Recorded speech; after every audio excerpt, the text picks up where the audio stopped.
Hello everyone, welcome to ಹೊಸ recipe ಜೊತೆಗೆ.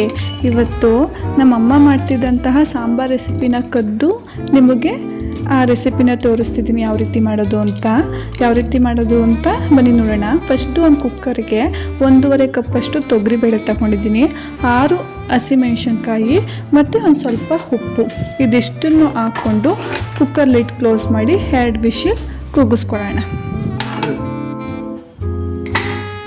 ಇವಾಗ ಇನ್ನೊಂದು ಪಾತ್ರೆಯಲ್ಲಿ 1 ಲೋಟದಷ್ಟು ನೀರು ಹಾಕ್ಕೊಳ್ತಿದ್ದೀನಿ.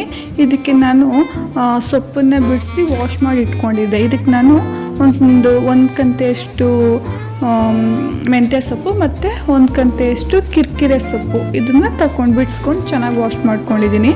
ಇವಾಗ ಇದಕ್ಕೆ ಒಂದು ಸ್ವಲ್ಪ ಉಪ್ಪನ್ನ ಹಾಕ್ಕೊತಿದ್ದೀನಿ. ಇದು ಒಂದು ಸ್ವಲ್ಪ ಚೆನ್ನಾಗಿ ಸೊಪ್ಪು ಒಂದು 1/4% ಅಷ್ಟು ಬೇಯಬೇಕು. ಇವಾಗ ಕುಕ್ಕರ್ ವಿಶಿಲ್ ಆರಿದೆ. ಇವಾಗ ನೋಡಿ,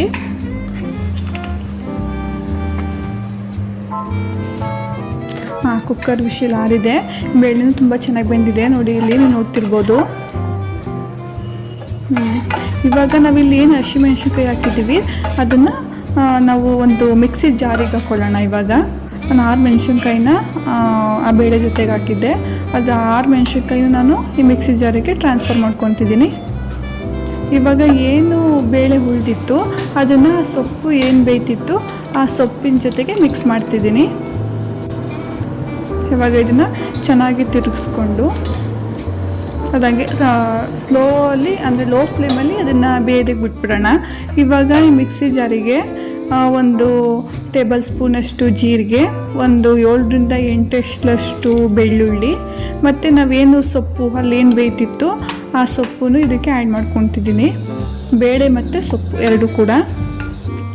ಇವಾಗ ಒಂದು 7ರಿಂದ 8 ಕಾಳುಮೆಣಸು, ಕರಿ ಕಾಳುಮೆಣಸನ್ನ ಹಾಕ್ಕೊಂಡು ಇದನ್ನು ಚೆನ್ನಾಗಿ ನುಣ್ಣಗೆ ರುಬ್ಕೋಬೇಕು. ನೋಡಿ ಇಲ್ಲಿ, ಅಂದರೆ ಈಗ ಸೊಪ್ಪಿನ ಸಾಂಬಾರಿಗೆ ಚೆನ್ನಾಗಿ ನುಣ್ಣಗೆ ರುಬ್ಬಿರಬೇಕು.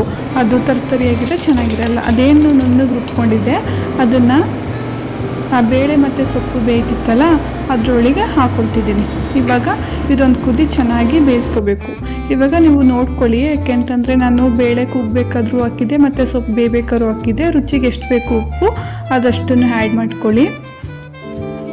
ಇವಾಗ ನಾನು ಇಲ್ಲಿ ಅರ್ಧ ಲೋಟದಷ್ಟು ಹಾಲನ್ನು ಹಾಕ್ಕೊತಿದ್ದೀನಿ. ಈ ಸೊಪ್ಪಿನ ಸಾಂಬಾರಿಗೆ ಇದೇನೇ ಒಂದು ಒಳ್ಳೆ ಟೇಸ್ಟ್ ಕೊಡೋವಂಥದ್ದು ಮತ್ತು ಮೇನ್ ಇಂಗ್ರೀಡಿಯೆಂಟ್ ಅಂತಲೇ ಹೇಳ್ಬೋದು. ತುಂಬ ಚೆನ್ನಾಗಿರುತ್ತೆ ಇದು. ಈಗ ನೋಡಿ, ಫುಲ್ಲು ಗ್ರೀನ್ ಕಲರ್ ಇರುತ್ತೆ, ಅದನ್ನು ಒಂದು ಸ್ವಲ್ಪ ಗ್ರೀನ್ ಕಲರ್ ಕಡಿಮೆ ಮಾಡಬೇಕು, ಅಷ್ಟು ಹಾಲು ಹಾಕ್ಕೊತೀನಿ.